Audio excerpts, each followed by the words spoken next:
Bismillahirrahmanirrahim, alhamdulillahi rabbil alamin, wa salatu wa salamu ala rasulina Muhammad wa ala alihi wa sahbihi ajma'in. Allahun e lartësuar, lavdërojmë shumë salavat e selam e pejgamberit të tij Muhammedi sallallahu alaihi wasallam, familjes, shokëve dhe të gjithë atyre besimtarëve musliman që pasojnë rrugën e tij dhe udhëzohen me sunetin e tij deri në ditën e gjykimit. Po vazhdojmë me dersin e radhës.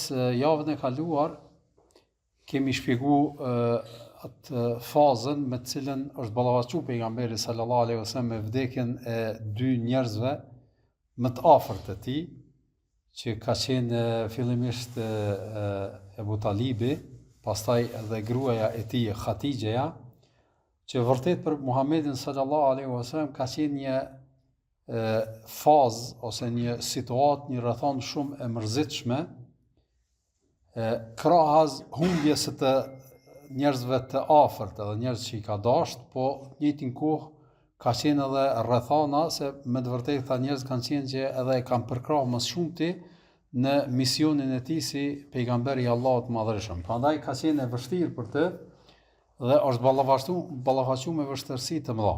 Mirë po, ajo që ka do të pasoj në dersin e sodit, gjithashtu është një nga momentet me të cilat është ballavaçuar pejgamberi sallallahu alajhi wasallam, momentet më të vështira me të cilën është ballavaçuar Muhamedi sallallahu alaihi wasallam,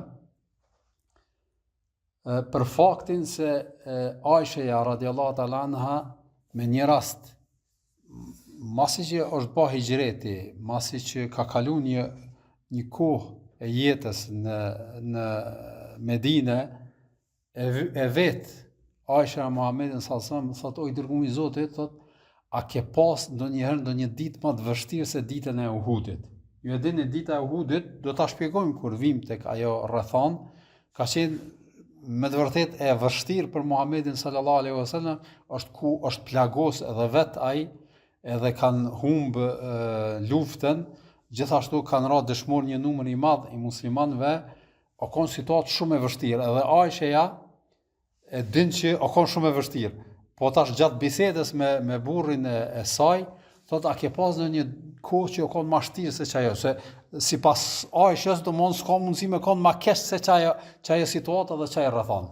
Atëhere, Muhammedi sallallahu alaihi wasallam thot: "Po, thot Aisha, kum pas edhe një ditë edhe ma të shtirë se atëherë." Cila ka qenë e ditë?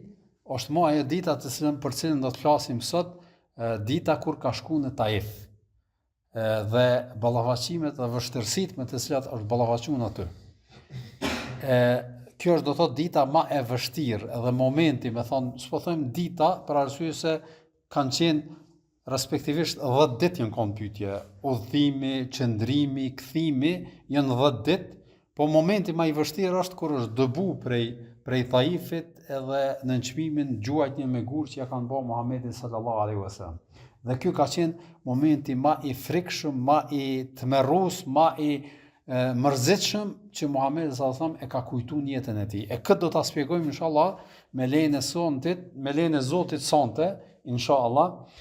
Ai rasti është që kur Muhamedi sallallahu alaihi wasallam e hupi Ebu Talibin, faktikisht e humbi mbrojtësin e Mekës, pse rrinte ai në Mekë, për arsye se e dini që nuk kanë pas, s'po them guxim, po rrethanat e sistemit apo të ligjit të cilat kanë vlenë në fiset arabe, nuk ka qenë situata që askush me ngrit dorë edhe me i bë diçka Muhamedit sallallahu alajhi wasallam me vrasje, me mbyt, përderisa ishte gjallë Ebu Talibi, për arsye se kishte në mbrojtjen e tij, ishte nipi i tij, edhe kishte thonë që e ka në mbrojtje. Edhe Ebu Talibi ishte njeriu pa i respektuar në Mekë dhe nuk kishte mundësi në asnjë formë me thy edhe mi dal para Ebu Talibit në lidhje me këtë që kishte vepruar, edhe mbrojtjen që ja bënte Muhamedi sallallahu alajhi wasallam. Për këtë kemi fol vazhdimisht edhe kemi shpjeguar. Po masi që vdiq, atëherë kjo mbrojtje u tërhaq. Domthonë nuk kishte më mbrojtje, nuk kishte më edhe ata të familjes tij, nuk ishin njerëz që kishin autoritativ, se nuk ishte pyetje vetëm fisi, po është pyetje edhe burrat e fisit. Domthonë këto ishin ato ligjet edhe sistemi që e mbronin do thotë Muhamedit sallallahu alaihi wasallam. Ishte Ebu Lehebi ai që në një formë kishte zaventsu vllahun e vet Ebu Talibin, edhe kemi përmend edhe javën e kaluar që Ebu Lehebi me njëherë kur e morri këtë autoritet u kthjell dhe e morë përsipër këtë farë përgjegjësie dhe edhe pse vazhdimisht ka qenë kundër Muhamedit sallallahu alaihi wasallam dhe vazhdimisht ishte në gjendje edhe mu bë bashkë me krejt me kasë të tjerë, me Ebu Gjehlin edhe të tjerët edhe me luftu edhe ndoshta edhe me vra Muhamedit sallallahu alaihi wasallam, mirë po kur erdhën pyetja që ishte i pari i Hashimive, do thotë i pari prej Kurejshitëve, do thotë prej klanit të Hashimive, atëherë nuk ishte mundësia që tash ta lejonte një gjë të tillë. Siç e kemi përmendur njëri, kur merr përgjegjësinë, atëherë bëhet pak ma i ndërgjegjshëm.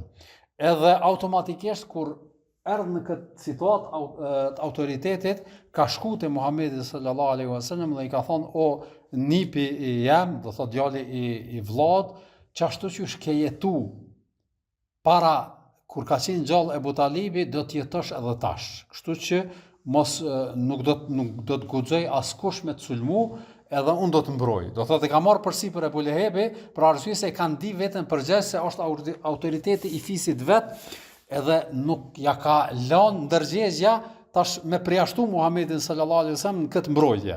Kështu që me njëherë ka marrë përsipër, çashtu që ka në kohën e Ebu Talibit, çashtu do të jesh edhe me mua. Mirë, po çfarë ndodhi? Ebu Gjehli ishte shumë intrigues, edhe kur e pa që situata nuk do të ndryshoj, atëherë filloi me i bë në një formë tallje ose me nxit Ebu Lehebin kundër Muhamedit sallallahu alaihi wasallam. Dhe i ka thonë: "Ti e ke marrë përsipër, por vete ku janë baba jote, do thotë të afërmit, vllaznia, krejt ata ku janë sot, e të kallzon ai mirë." Edhe Ebu Lehebi tash e merr këtë si një lloj provokimi, edhe shkon te Muhamedi alayhi salatu wasallam dhe i thot ku janë Abdul Muttalibi edhe do thot fëmijët e tij, do thot faktikisht paraarsit e Ebu Lehebit edhe të Muhamedit sallallahu alaihi wasallam, edhe ai thot ata janë të gjithë së bashku. Kjo ishte do thot përgjigjja që ka dhënë Muhamedi sallallahu alaihi wasallam, edhe Ebu Lehebi kënaqet me këtë. Edhe kthehet thot s'm foli keq, do thot kallzoj që janë bashkë edhe çaq. Atëherë Ebu Gjehli prap intrigues edhe i thot: "Po, ama ku janë bashkë?" Do thot në cilin vend janë bashkë, do thot ai e ka pretendimin që ata janë do thot në zjarr xhenemit edhe janë duke vu dënime të shumta. Atëherë Ebu Lehebi prap kur kthehet te Muhamedi sallallahu alaihi wasallam edhe i thot që njëjtë në çast formë që ata janë do thotë nuk mundet me qenë bashkë në një vend të mirë, për arsye se nuk kanë qenë besimtar, nuk kanë qenë njerëz do thotë që i kanë pranu fen, prandaj edhe nuk mundet me qenë në vend të mirë. Edhe kur e kupton këtë Ebu Lehebi hidhrohet shumë. Për arsye se ishte në pyetje, ju e dini që sistemi i organizimit në atë kohë ka qenë vetëm sistemi fisnor, krenimi me paraarsit edhe kështu. Edhe në këtë situatë ka thonë ti po i ofendon edhe po i shan edhe po i nënçmon paraarsit ton, atëherë nuk je do thotë me mu edhe ka heq dorë prej tij. Dhe kjo situatë ka zgjatë thuhet në histori parafërsisht 20 ditë. Mas vdekjes së Ebu Talibit, domthonë 20 ditë e ka pas do thot një mbrojtje për Ebu Lehebit, mirë po kur ndodhi kjo, atëherë ka heq dorë Ebu Lehebi, kështu që Muhamedi sallallahu alaihi wasallam nuk kishte më mbrojtje edhe ishte i kërcënuar edhe i rrezikuar. Edhe në këtë situatë, në këtë rrethon, tash Muhamedi sallallahu alaihi wasallam shikon edhe mundësitë dhe opsionet të cilat i ka se si me vepru në këtë rrethon. Taifi ishte një qytet, është ende qytet i njohur i Mekës, i Arabisë, që është larg Mekës parafërsisht 70 kilometra. Domthonë kjo është largësia. Dhe kjo largësi nuk është shumë. Ndoshta për kohërat e hershme ka qenë ma larg, mirë po ka qenë normale edhe ka pas shumë afërsi mes tyre. Udhimi edhe pse është bërë me deve, me kame, kështu me radhë, po megjithatë janë njoft. Atje kanë qenë fisi Thaqif. Do thotë ky fisk ka qenë që kanë udhëhes edhe kanë qenë të njohur. Edhe mes tyre ka pas kurajshitëve të Mekës edhe Beni Thaqif ka pas, me thonë, raporte. Ka pas edhe raporte tregtare në përgjithësi, po gjithashtu ka pas edhe martesa ndërsjellta. Kanë qenë, do thotë, ka qenë një kushërinë e Muhamedit sallallahu alaihi wasallam, e cila ka qenë e martuar në mesin tek njëri që ka qenë pe Parisë së Mekës. Kështu që ka pas afërsi dhe janë njoft njëri me tjetrin. Nuk është që nuk kanë pas kur fa raporte, janë njoft në tregtie, në vizita e kështu me radhë. Atëherë Muhamedi sallallahu alaihi wasallam thotë, pasi në Mekë nuk po bëhet ajo çka me u kthjell njerëzit edhe me pranu pejgamberinë e Muhamedit sallallahu alaihi wasallam, atëherë ka thonë ta provoj me Benu Thaqifin. Ndoshta dikush prej tyre është më i kthjellët edhe pranon edhe më pasojnë. Edhe vendos me dal prej Mekës, mirë po dalja nuk ishte shumë publike. Për arsye se kishte rrezikshmëri. Çfarë rrezikshmërie? Mundeshin me sulmu natën, po mundeshin edhe me bë, do thotë, intriga të ndryshme, kështu që tërhiqet edhe del natën, edhe del as me deve, as me kale ose diçka tjetër, po del në kam së bashku me Zeidin. Zeidi deri në atë kohë, ju e dini, e kemi shpjeguar historinë e tij, që ka qenë shërbëtor rob tek Khatijja. Khatijja ka fal Muhamedit sallallahu alaihi wasallam. Muhamedi sallallahu alaihi wasallam e ka dashur shumë, edhe kur ka ndodhur ajo situata e kërkesës që mu kthy te familja e tij, ai s'ka pranu, edhe ka ndajt me Muhamedin sallallahu alaihi wasallam, edhe Muhamedi sallallahu alaihi wasallam nga gëzimi që ka zgjedh Muhamedin sallallahu alaihi wasallam që me najt tek ai e ka konsideruar, e ka bë djalë vetën.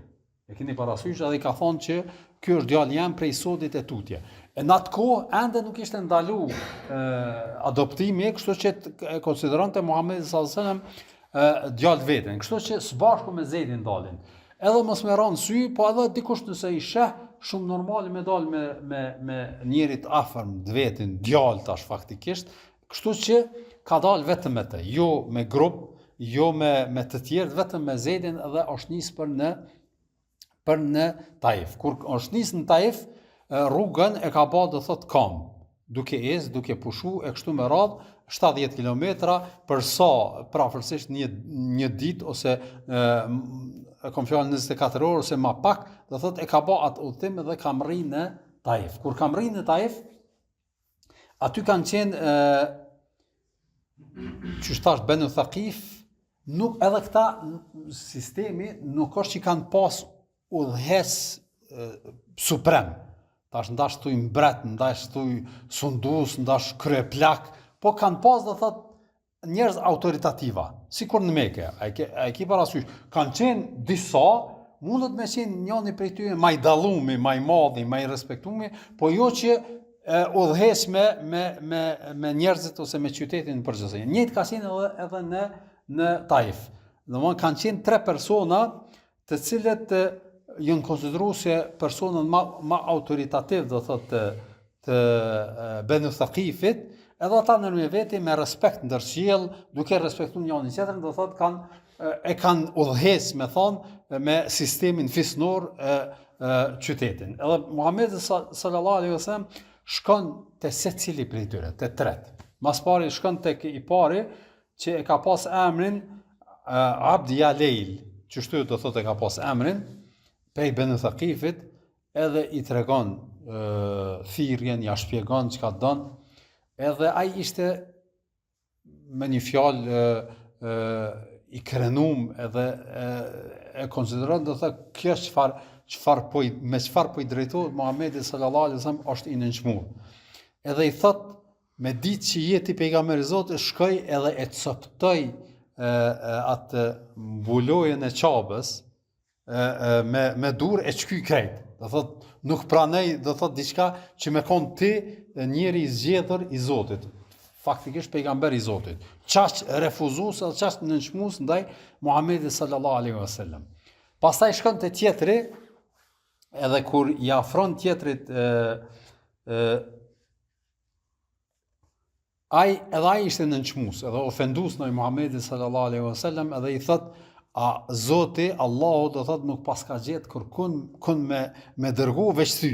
Do thot pse se ka dërgu dikun ma autoritativ, që ato pretendime që i kanë pas banorët e Mekës, kështu që edhe ai e refuzon në formë nënçmuese. I treti ishte më nënçmues, por pak ma qysh me thonë ma politikan. Edhe i thot, kur ja ofron edhe bisedon me të, thot, unë nuk po flas hiç me ty. Se nëse je një me pejgamber i Zotit, i zgjedhur i Zotit, atëherë unë jam shumë kurkushi me fol me një njerit zgjedhur Zotit madhreshëm. Po në anën tjetër, nëse je mashtrues, atëherë edhe ti nuk meriton me të fol. Kështu që në këtë formë do thot e refuzon komunikimin me të dhe nuk pranon me e pasu Muhamedit sallallahu alaihi wasallam. Atëherë i dërguari i Allahut e shes që paria nuk ka interes, edhe i thot në rregull, atëherë thot nëse pra e bën një kërkesë, nëse ka mundësi mos me bë të madhe ardhjen time. Apo kupton? Se ka pas frikë se nëse dëgjojnë me kaset, mujnë me bë intriga, çashtu që kanë bë në Etiopi e vende tjera, kështu që ka kërku prej tyne mos me bë të madhe. Mirë po, në fillim ndoshta nuk ju ka bë përshtypje kjo, po pastaj e dim do thot çfarë ndodhi me të. Dhe kështu në këtë formë Muhamedi sallallahu alaihi wasallam qëndron disa ditë në Mekë, në Taif. 5 ditë apo 6 përafërsisht qëndron. Edhe qëndrimi i tij ishte se fillon pastaj tek njerëzit e thjesht, ku kishte mundësi me taku, me sqaru edhe me bisedu me ta, edhe kështu ishte vizita e tij në përgjithësi. Po nuk kishte ndonjë rol që me u ndiku dikush, përveç se thuhet që ka pas interesim edhe këta tre të Beni Thaqifit, udhëheqësat e Beni Thaqifit, kur pan që ka mundësi me ndonjë ndokush prej tyne me pranu islamin e kështu me radhë, atëherë i bënën do thot një lloj, me thon kushtimisht komploti ose një lloj qasje që me e dëbu prej Taifit, duke e nënçmu, edhe ajo është që i mbledhin disa njerëz apo fëmijë edhe ata djemë të ri që faktikisht jo njoft për kushtimisht në çdo vend ka do që jenë pak ma të halit, ma rebela, ma njerëz do thotë ma rrogaça e kështu me radhë që kanë qenë nëpër qytet, i mbledhin ata, i thirrin ata edhe i thonë që me dëbu Muhamedit sallallahu alaihi wasallam duke e gjujt me gur, derisa të nxirrni prej qytetit. Edhe ata bëhen gati, bashkë do thotë tu bë shaka hajgare në qatë forme, në nënçmu, edhe fillojnë me e gjujt Muhamedit sallallahu alaihi wasallam me gur, edhe me qëllu me gur. Zeid ibn Haritha ishte me Muhamedit sallallahu alaihi wasallam dhe mundohej me trupin e tij me mbrojt, mirë po është diçka që s'kishte mundësi me mbrojt edhe gjakoset Muhamedit sallallahu alaihi wasallam, pra nga këto gjujtje, jo që ishin të rrezikshme, mirë po hiek edhe dëbohet, edhe Muhamedi sallallahu alaihi wasallam ashtu duke ecë, duke u mundu, duke njek ata derisa del jashtë qytetit, mbështetet në një muri që ka qenë muri i ju e dini ose edhe nuk e dini, Taifi është qytet që është thash afër Mekës, mirë po është qytet posaçisht një pjesë e qytetit është shumë do thotë nivel nalt, do thotë është kodrinë, është e nalt. Edhe klima atje është shumë më ndryshe se në Mekë. Domthonë edhe poshtë. Sikur me thonë një lloj prevalle që e kemi na Kosovës, Mekja, Mekasit, banorët e Mekës e kanë pas Taifin edhe tash është, edhe do thonë kohën bashkëore konsiderohet do thotë si vend për pushime edhe është më freskët. Për arsye se është nalt, ka shi më shpesh, edhe është do thotë më mirë. Edhe mund ngjit është më vështirë, nuk është lehtë. Nuk është keq qyteti komplet, domthonë një pjesë e qytetit është pak më poshtë, pjesa tjetër është keq nalt, atje për me shku biletash ka teleferik, njerëzit shkojnë për rekreacion, edhe ka gjelbrim, për shembull nuk përdorin klima sikur në Mekë dhe vende tjera, edhe është shumë muçudit, për arsye se si largësi nuk është shumë larg, ama si pozit edhe si ajri edhe gjendja klima që është dallon prej Mekës do thot 100%. E tash një numër i banorëve të Mekës, posaçërisht ata më të pasurit, kishin shtëpia edhe në Taif, do thot ose kopshte ose vende që kishin vizita, shkonin atje për me pushu ose i kishin kopshtet e tyre në këtë vend. Prej tyre ata që ishin edhe këta Utbe ibn Rabia edhe Shejbe ibn Rabia, dy vëllezër që ishin prej Mekasve, edhe e njenin Muhamedit sallallahu alaihi wasallam, edhe kishin kundërshtuar mjaft shumë Muhamedit sallallahu alaihi wasallam, edhe kur del Muhamedi sallallahu alaihi wasallam prej Taifit duke njek, afrohet në murin e kopshtit tyre, mirë po këta nuk dalin me i ndihmu. Për arsye se edhe pse ka qenë i fisit tyne, e kanë koncentruar veten pak në nënçmum, për arsye se prapa ajo prejardha e gjakut e kështu me radhë, megjithatë nuk ishin gjendje tash me dal me u konfrontu me ata të tjerët për shkak të një personi që faktikisht edhe në Mekë sipas tyne nuk ishte i mirëseardhën. Edhe ata e përcjellin Muhamedit sallallahu alaihi wasallam, Muhamedi sallallahu alaihi wasallam nuk futet.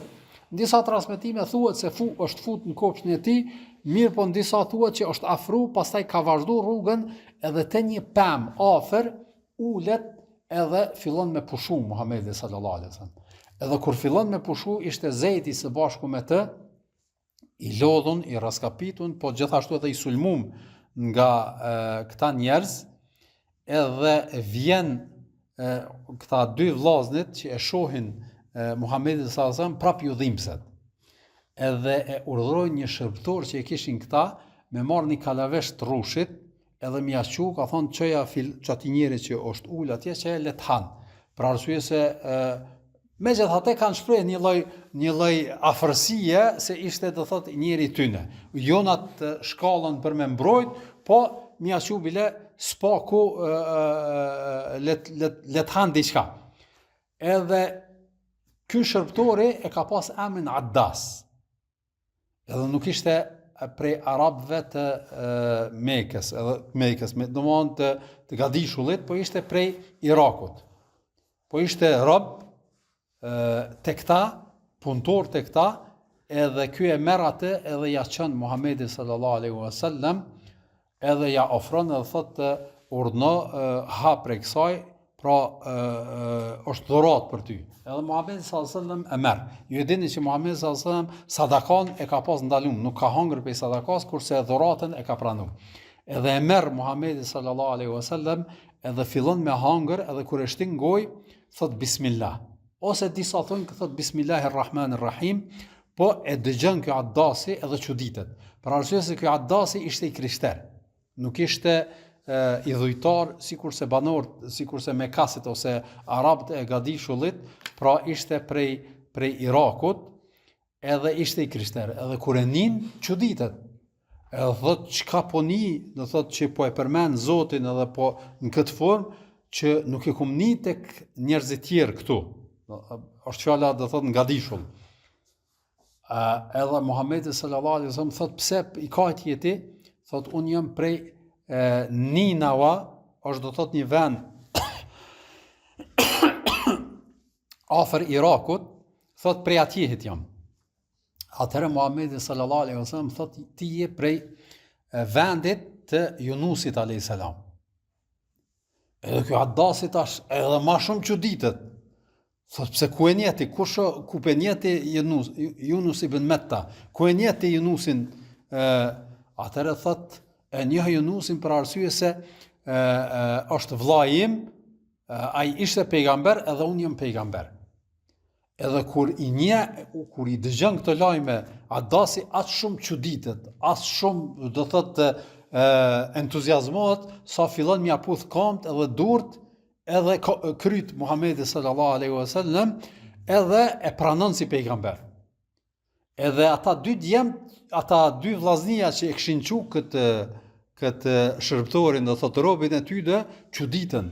Edhe tash njëri tjetrit i thot, "Çure tash na e kena qu atë me i bë hizmet edhe ai pas kanë ndiku me sehrin e tij, që ashtu zakonisht qysh e kanë akuzu edhe në robin ton. Edhe Adasi faktikisht e pranon për arsye se e sheh që ato informacione dhe gjëra që po i tregon Muhamedi sallallahu alaihi wasallam nuk është që i din arabët, prandaj edhe e pason. Edhe kur kthehet e pyesin thotë çka pate që e puthshe ashtu, atëherë thotë se vërtet e kum taku një njeri që më ka kallëzu për sene që nuk ka mundësi me i ditë kurkush. Përveç se me ka një njeri i zgjedhur.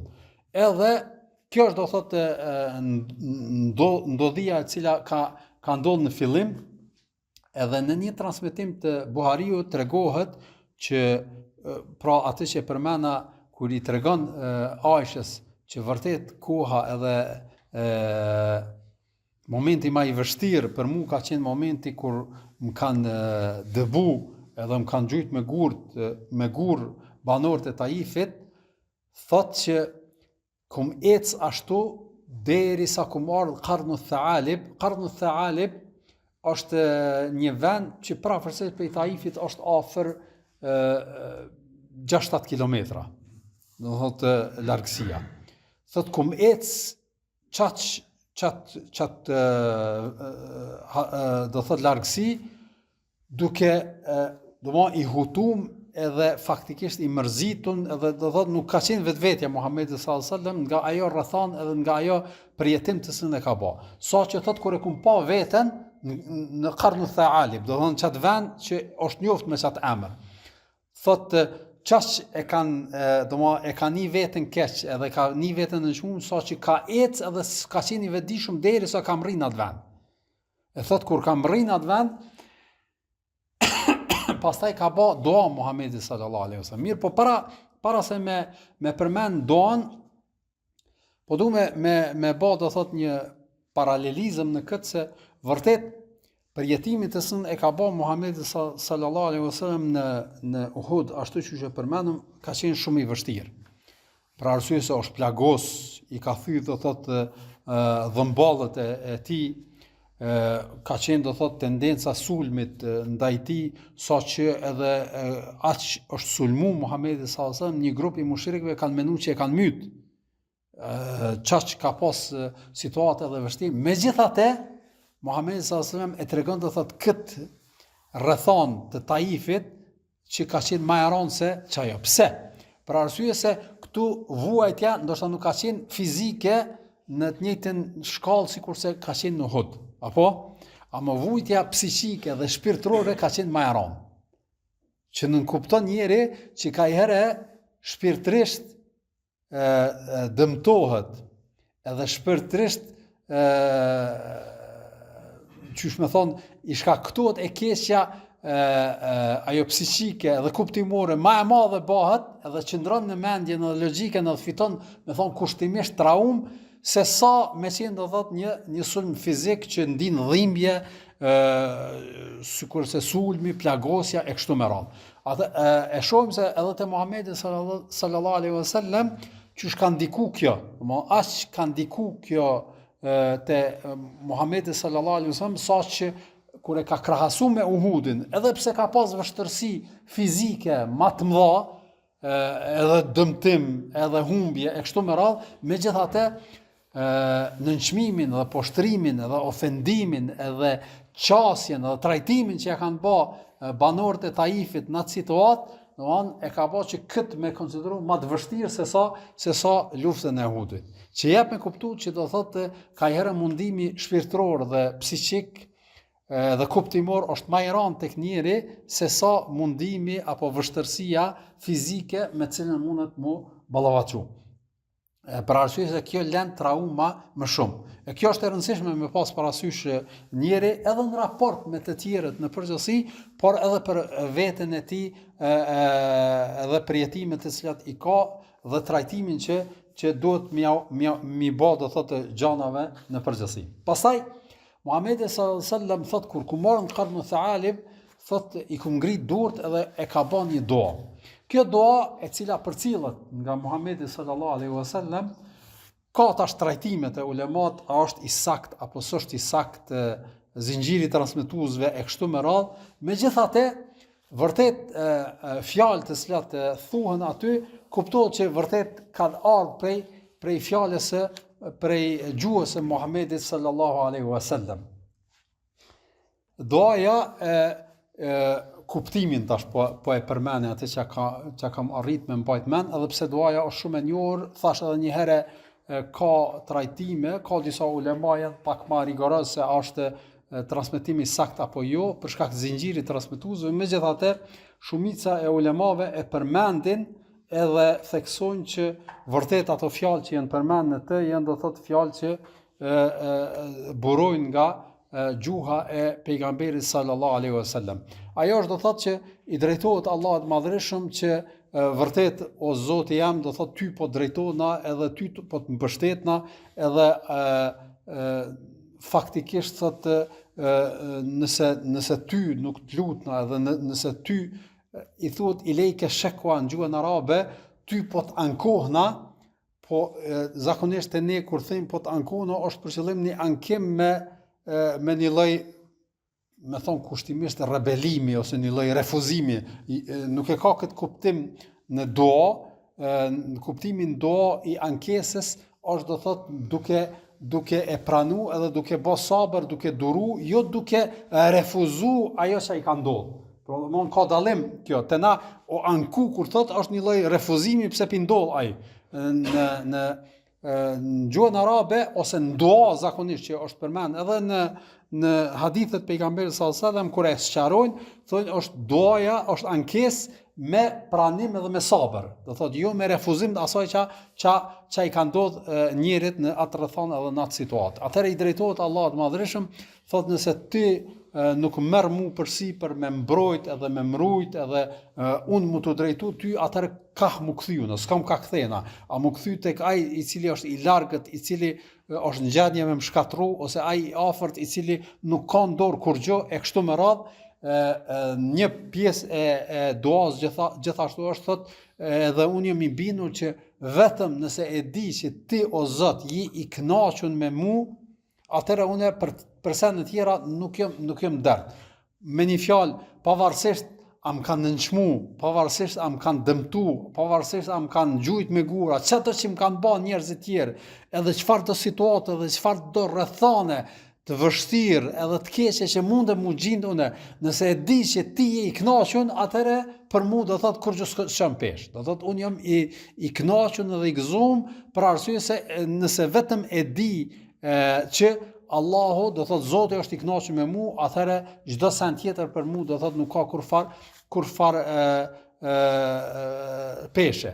Kështu i drejtohet Allahut Madhërisëm edhe thot kur i çova shikimin lart, atëherë thot e kum pa një re e cila më shoqëronte edhe e mbronte Muhamedit sallallahu alajhi wasallam prej diellit, po gjithashtu mbi re thot e kum pa Xhibrilin alayhis salam, i cili më ka përshëndet edhe më ka dhënë selam edhe ka thonë o Muhammed, thot Allahu ka dëgju thirrjen tane edhe së bashku me mu është meleku i kodrave. Do thot meleku i cili është i ngarkum në udhëheqjen e kodrave, edhe ai i prezantohet edhe i thot kam emanet apo kam urdhër prej Allahut Madhërisëm që më tu nënshtru me një fjalës edhe kërkesës tane, dhe thot nëse don janë kanë dy kodra në mes, thot nëse don i afroj ato dy kodra dhe shkatroj popullin tërësisht.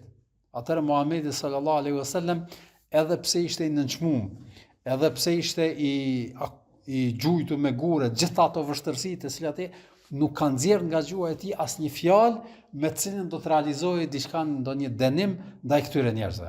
Edhe çfarë tha? Jo ka thonë, po shpresoj edhe po e lut Allahun e Madhërisëm që edhe nëse këta më refuzojnë, bile pas arsit e tyre me nxjerr njerëz të cilët kanë me pasu këtë të vërtetë, do thotë Islamin. Edhe kjo ka qenë kërkesa e Muhamedit sallallahu alaihi wasallam që faktikisht e dëshmon edhe realitetin e tij, që ka thonë edhe Allahu xhalla wala wa ma arsalnaka illa rahmatan lil alamin, që o i dërguam, do thotë o Muhammed, nuk të kina dërgu ty tek njerëzit vetëm se mëshirë për krejt alemin, për krejt njerëzim, për krejt ekzistencën. Edhe këtu manifestohet ky rahmet edhe ky mëshirë. Është vështirë njëri me ndoshta secili prej neve ka pas në një situatë të vështërësisë, është shumë vështirë me e fal dikun që të ka bë keq mas shumë kohe. Se harron, mas shumë kohë, shumë vështirë është. Po në ato momente je në gjendje me bë çka do për mjë hakmer, apo? Mirë, po megjithatë Muhamedi sallallahu alaihi wasallam, edhe pse ishte në ato vështirësi, edhe pse ishte me ato ballafaqime, prap ka bë sabër, ka duru edhe ka thonë jo, asesi, do thotë mos me i shkatërru, po e ka lut Allahun e Madhërisëm që në pasardhësit e tyre me nxjerr njerëz të cilët nuk do të jenë sikur ata. Do të jenë njerëz që e adhurojnë Allahun e Madhërisëm, edhe ky ishte ai realiteti që ka ndodhur. Faktikisht mas këtyre gjenerata kanë ardhur pastaj gjenerata të cilat faktikisht e kanë përhap Islamin në tërë botën.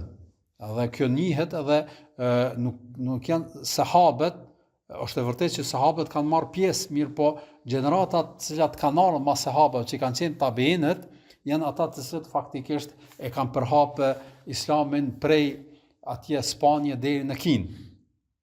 Edhe këta kanë qenë ata pasardhësit për cilët edhe Muhamedi sallallahu alaihi wasallam ka bë dua edhe e kanë realizuar pra këtë shpresim edhe këtë lutje të Muhamedit sallallahu alaihi wasallam që e ka bën nga zemra e tij në ato rrethana të vështirësitë që ka mujt me thonë shkatërroj se nuk po marrin vesh.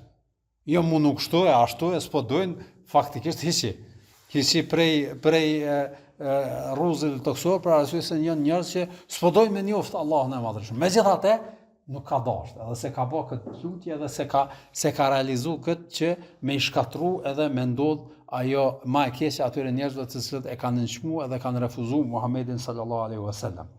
Pas kësaj ka qenë në dilemë Muhamedi sallallahu alaihi wasallam, megjithatë vendos me u kthy në Mekë. Po para se më kthy Zeidi thotë ku po do më shku. Do jo logjike tash më kthy në Mekë, për arsye se faktikisht në arsyeja pse kena dalë prej Mekës është që s'mushe me nejt aty. Nuk ishte do thotë që hajt, po domon faktikisht pa mundësia në Mekë na ka detyruar me shku në Taif. Edhe në disa transmetime thuhet që Zeidi ka propozuar që me vazhdu rrugën në vende tjera. Ndoshta dikush pranon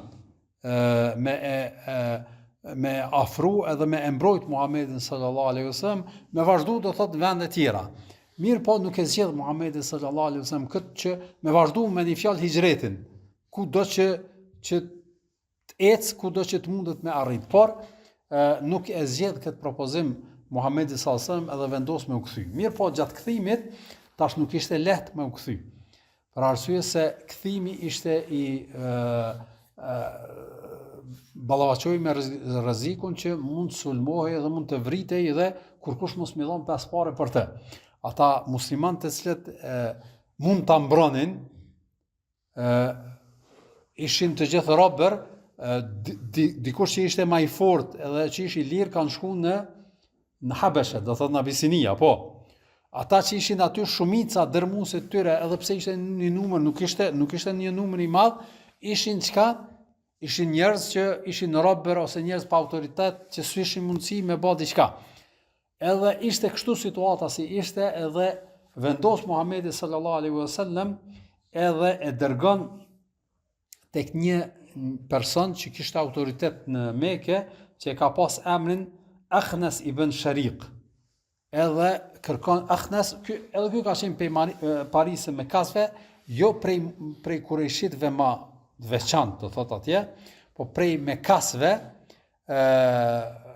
do thot që kishte autoritet edhe i tregon me marr, do thot me marr në mbrojtje. Ashtu që sistemin që kemi përmend në rastet e mëhershme, që dikush kur e ka marr mbrojtje dikon, atëherë nuk ka nguxuar me prek, për arsye se është nënkuptuar që nëse preket ose sulmohet ai, është sulmuar çaj edhe familja edhe kabilja e çatij personi që e ka marr në mbrojtje. Domthon ky ka qenë kodi me të cilën kanë udhëhes. Edhe kërkon prej këtij me marr përsipër. Mirë, po ai nuk pranon Jo nuk pranon refuzim që më thonë jo s'po du, po thotë nuk e kam situatën në me të marrë të mbrojtje. Pra arsye se unë kam një lloj pakti, një lloj marrëveshje me Kurejshitet, e kështu që nuk kam një farë autoriteti që moj ty me dal ball. Me një fjalë është arsyetu me qasjen se unë nuk kam nuk e kam qatë pozitën te Kurejshitet që muj me të mbrojt. Prandaj edhe s'pe marr përsipër. Jo që s'po du, po nuk mundem se nuk e kam atë autoritet që mundem me mbrojt. Pastaj i ka thonë Suhejl ibn Amrit. Suhejl ibn Amri, do të vim atje tek marrëveshja Hudejbis kur flasim, është ai i cili ka bë marrëveshjen me Muhamedit sallallahu alaihi wasallam. Ka pas për çata dhe kanë zgjedh Suhejlin, për arsye se kanë pas një lloj afërsie me Muhamedit sallallahu alaihi wasallam dhe një lloj respekti ndërsjell. Edhe për këtë shkak edhe Muhamedi sallallahu alaihi wasallam i kërkon atij. Edhe ai nuk pranon, edhe ai arsyetohet në kuptimin se thotë fisi jon Beni Amir nuk kem do thot një lloj jo marrëveshje, po një lloj kodi të pashkruar, edhe të pacituar, mirë po një lloj nënkuptimi që familja jon mos me marr përsipër dikun nga familja juve. Apo kuptoni? Edhe me këtë arsyetim edhe ai tërhiqet. Pastaj Muhamedi sallallahu alaihi wasallam e zgjedh një që ka pas emrin Mut'im ibn Adi. Mut'im ibn Adi gjithashtu ka qenë autoritativ, ka qenë i vjetër, ka pas do thot autoritet, jo në pozitën e atyre më të mëdhejve, po ka pas autoritet. Ky ka qenë ka pas një respekt ndaj Muhamedit sallallahu alaihi wasallam, nuk ka qenë as ky i dhujtar ka qenë, nuk është që e ka pasu e kështu me radhë, por çka ka pas dorë edhe ndikim në prishjen e asaj marrëveshje se leqitjes që ja patën bë familjes Muhamedit sallallahu alaihi wasallam. Ky është një prej atyre që kanë ndikuar me prish.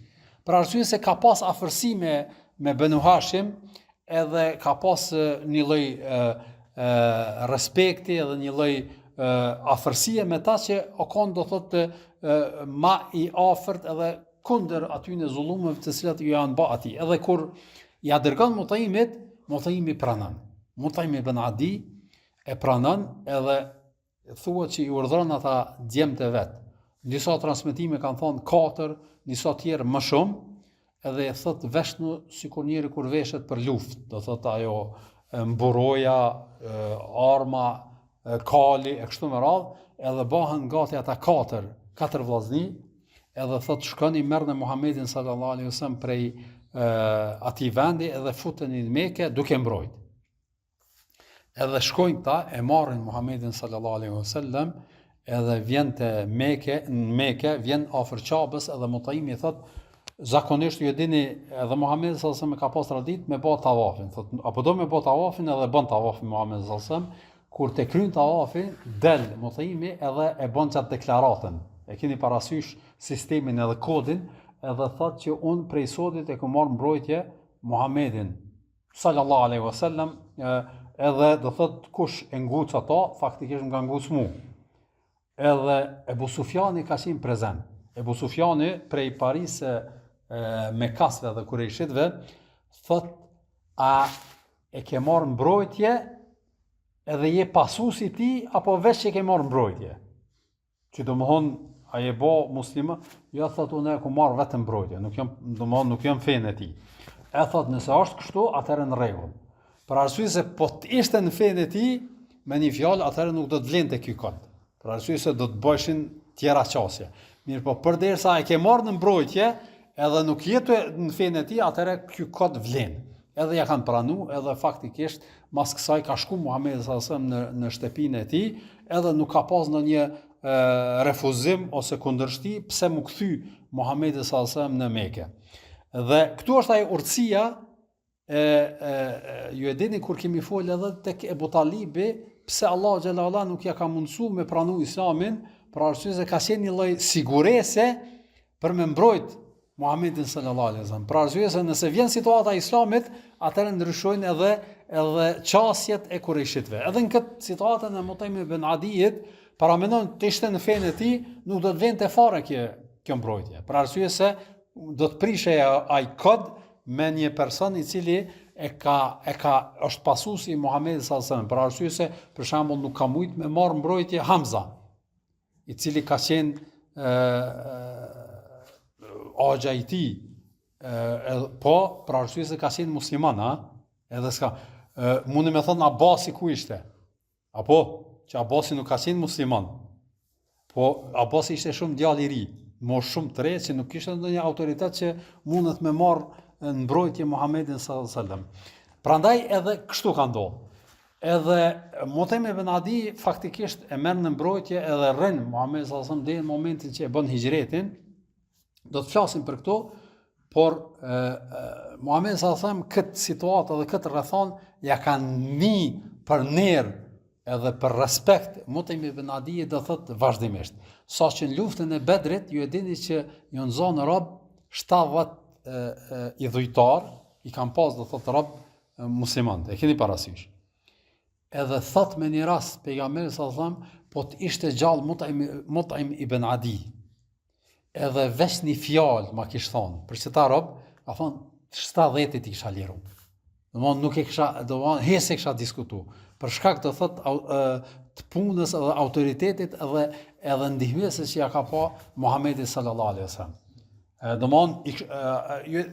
Për çështjen e këtyre robërve do të flasim kur të vim atje, çka ka ndodhur me ta, mirë po Muhamedi sallallahu alaihi wasallam e thot kët për shkak të thot respektit dhe rrethimit të kësaj që ja ka bë Muhamedi sallallahu alaihi wasallam ky njeri, edhe pse nuk ka qenë në fen e Muhamedi sallallahu alaihi wasallam. Prandaj edhe është e rëndësishme ka një herë e sheni, domthonë prap po e përmendin këtë çështjen e jo besimtarit, në mbrojtjet e besimtarit, nganjëherë na shumë shpesh kem qef me thonë që jo besimtar këtë janë një. Nuk është e vërtetë, thotë ka prej tyre që mundet me qenë jo besimtar, mundet me qenë mos me pas besim, po megjithatë në trajtim ose në vlerësim ose në raportin që mundesh me pasti me të, nuk është njëjtë sikur ai tjetri i cili të sulmon ose të lufton ose prandaj edhe këtë duhet me e ditë besimtari edhe mos mi fut të gjithë njerëzit në një thes, edhe me mendu që kështu veprohet edhe kështu do të thotë i bëhet qasja njerëzve në përgjithësi. Përsa ta duhet me pas kujdes, nuk pëzgjatëm më shumë, vazhdojmë inshallah me veprime tjera dhe gjëra tjera. Wa sallallahu ala nabina Muhammad wa ala alihi wa sahbihi ajma'in. Allah i shpërblet.